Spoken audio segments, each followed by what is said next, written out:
Salam alaikum wa rahmatullahi ta'ala wa barakatuh. Au nom d'Allah, le clément, le miséricordieux. Louange à Allah, Seigneur des mondes, et bénédictions et salut sur notre prophète Mohammed sallallahu alayhi wa sallam. Donc nous revoilà, mes chères sœurs, dans un nouveau podcast. Et dans ces 10 derniers jours du mois de Ramadan, Allahumma innaka afoun tuhibbul afwa fa'fu anna. Allahumma innaka afoun tuhibbul afwa fa'fu anna. Allahumma innaka afoun tuhibbul afwa fa'fu anna. Donc voilà mes chères sœurs, aujourd'hui on doit parler d'une sourate qui a de l'importance dans le mois de Ramadan et spécialement dans ces 10 derniers jours. Et d'ailleurs, nous tous, on est en train de chercher cette nuit, la nuit où elle a été révélée, où le Coran a été révélé.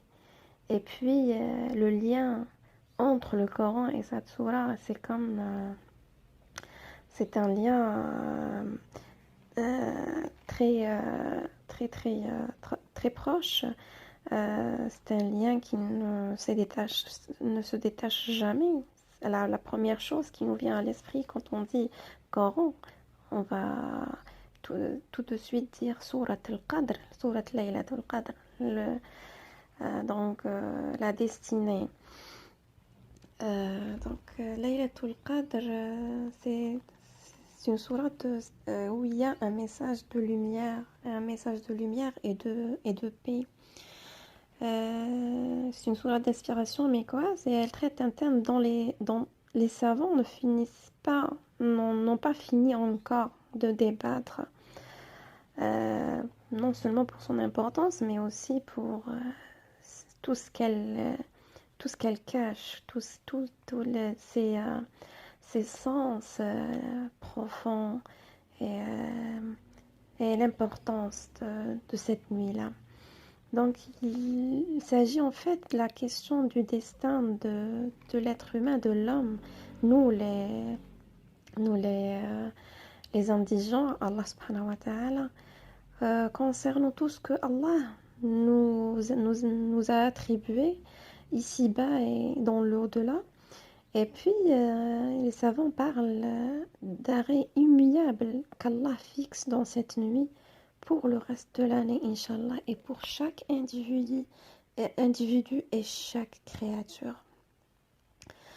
Donc, voilà cette sourate, mes chères sœurs, composée seulement de 5 versets, est également connue parce que son nom est intimement, comme on a dit, lié au Coran.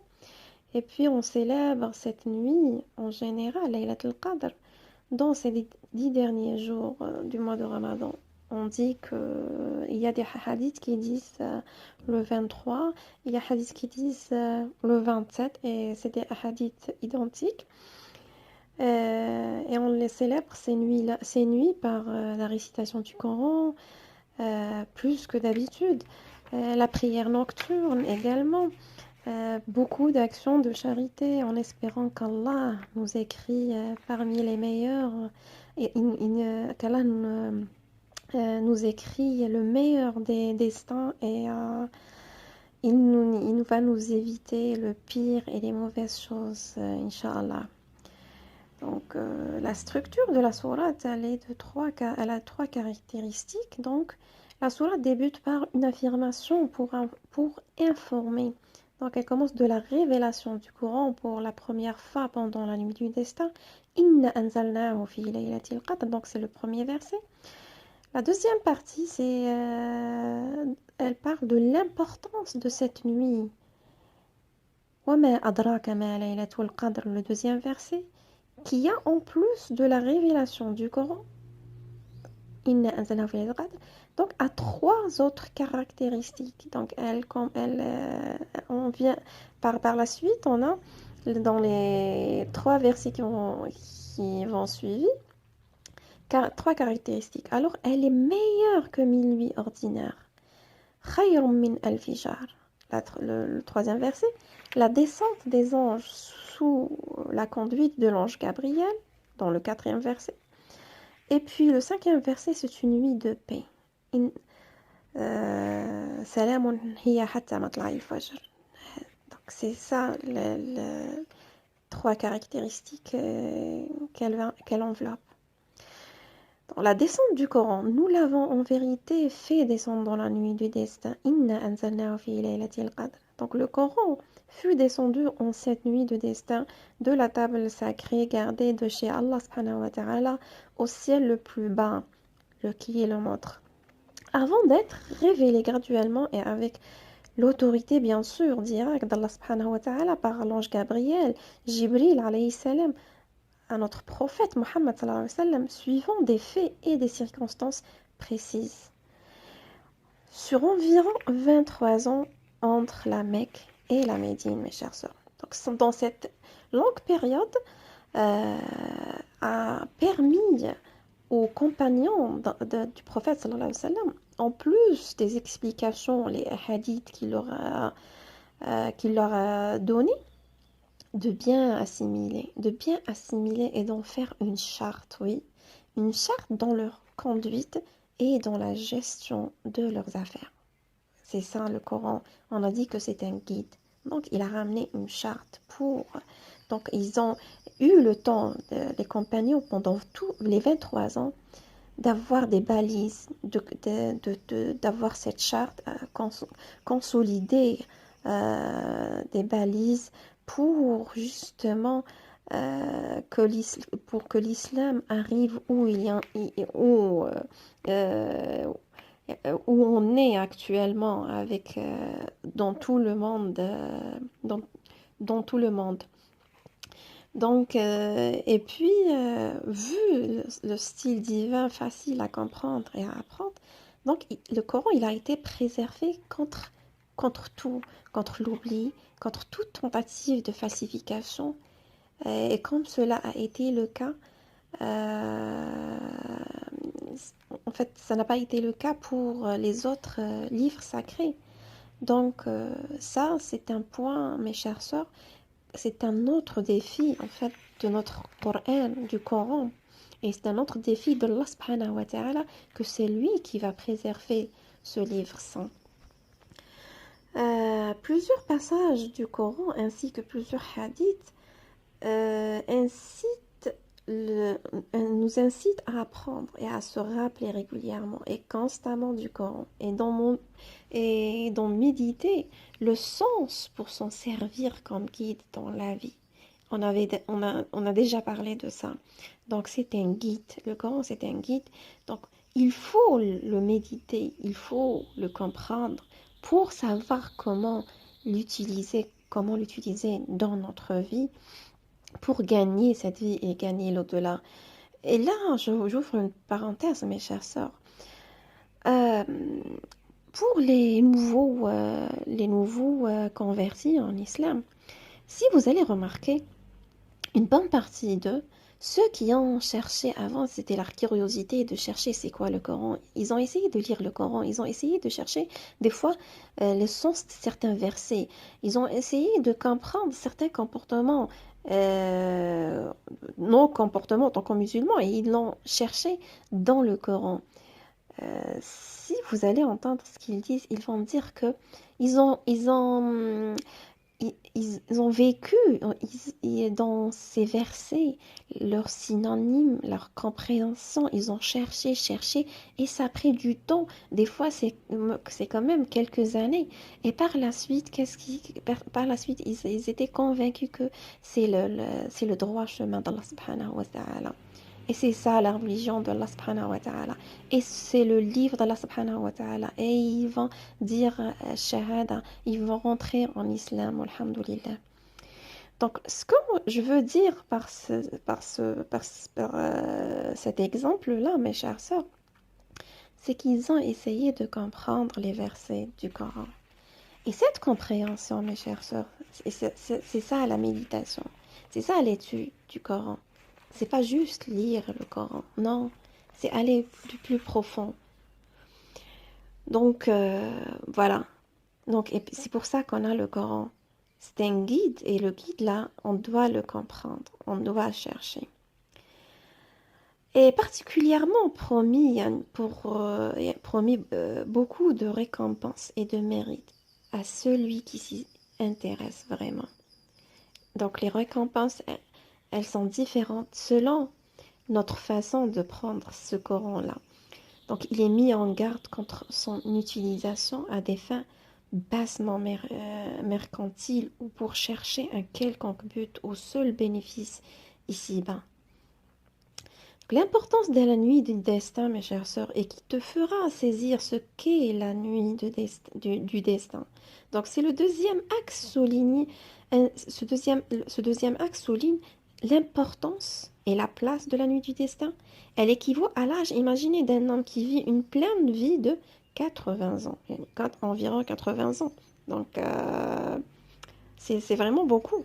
Donc, et cette vie, non seulement 80 ans, mais on va passer ces 80 ans entièrement dans la dévotion et le travail pieux. Donc toute cette vie, c'est juste des adorations, des prières, des bons actes. Un travail pieux pour juste Allah subhanahu wa ta'ala. Et on va être récompensé juste de ces actes-là. Donc, mes chers sœurs, c'est une occasion pour chacune de nous de saisir cette occasion, d'en profiter en priant, en faisant des actes de bienfaisance. Le prophète sallam, il l'a surveillé dans les 10 derniers jours du mois de Ramadan. Il a dit il faut la surveiller dans ces 10 derniers jours. Et puis même lui, sallallahu alayhi wa sallam, il passait ses nuits priant, faire la prière nocturne avec le Coran. Et officiellement, on se base sur certaines références pour la célébrer cette nuit. Donc, ils disent le 27e ou le 23e, mais les hadiths, c'est des hadiths identiques et les autres hadiths aussi, et selon les savants, c'est les 10 derniers jours et surtout, c'est dans les jours impairs. Donc, meilleur que 1000 nuits. La nuit du destin vaut mieux que 1000 mois. Descendent des anges et de l'esprit. Les anges et l'esprit y descendent avec la permission de leur Seigneur pour tout ordre.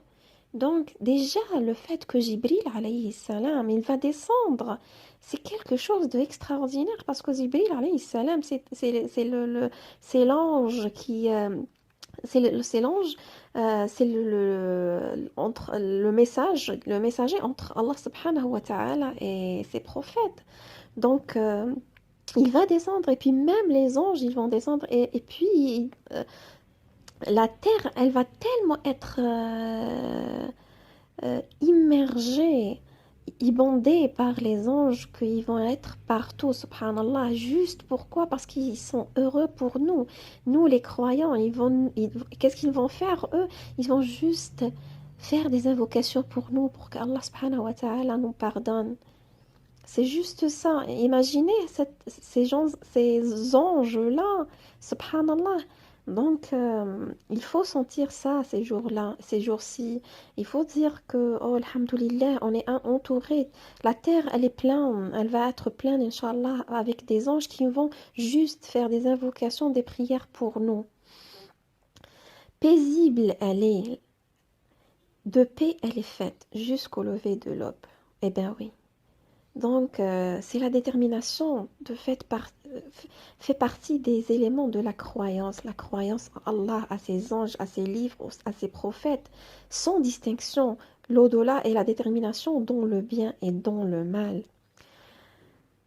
Donc, pour préciser les limites de la responsabilité, notre responsabilité, en fait, en rapport avec la volonté d'Allah subhanahu wa ta'ala. Il est utile, mes chères sœurs, de se rappeler le hadith au sujet d'un homme qui voulait laisser sa chamelle sans attache. Constatant le fait que le prophète sallam a dit à cet homme, attache ta chamelle et compte sur Allah. Compte sur Allah. Donc, le sens, qu'est-ce qui est le but en fait, et le sens, c'est quoi? C'est faisant ce qu'on a à faire, en le faisant convenablement. Et laissant Allah subhanahu wa ta'ala faire, subhanahu wa ta'ala, avec son savoir, avec sa connaissance, avec sa miséricorde, faire le reste. Parce qu'il fait, parce que subhanahu wa ta'ala, il fait que du bien, il ne va nous faire que du bien, Inch'Allah. Et nous, il faut qu'on se corrige, il faut qu'on fasse nos prières, nos actes, nos invocations de la manière la plus convenable. Donc, il n'y a pas de place à la fatalité. Le destin est un seul, d'un seul ressort d'Allah subhanahu wa ta'ala. On doit travailler normalement et prier pour qu'Allah nous guide sur le droit chemin, le chemin d'Allah subhanahu wa ta'ala. Et Allah seul sait. C'est donc une occasion inestimable pour prier, faire des vœux, lire le Coran. Le prophète sallallahu alayhi wa sallam l'a célébré entièrement en quittant son domicile et en choisissant sa demeure à la mosquée durant tous ces 10 derniers jours de Ramadan. Et pourtant, lui que Allah subhanahu wa ta'ala lui a tous ses péchés, les péchés d'avant et les péchés d'après, sallallahu alayhi wa sallam.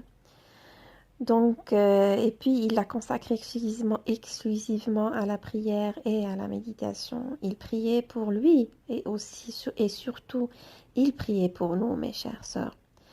Donc, qu'Allah ne nous prive pas de cette shafa'a, Inch'Allah, shafa'at Rasul sallallahu alayhi wa sallam, en cette nuit de paix. Dans certains tentent de la célébrer malheureusement autrement. Donc, et la volonté d'Allah est la plus grande. Donc voilà mes chères sœurs, c'est tout pour aujourd'hui avec cette sourate. J'ai essayé de faire bref avec elle et Inch'Allah, il va nous guider et il va euh,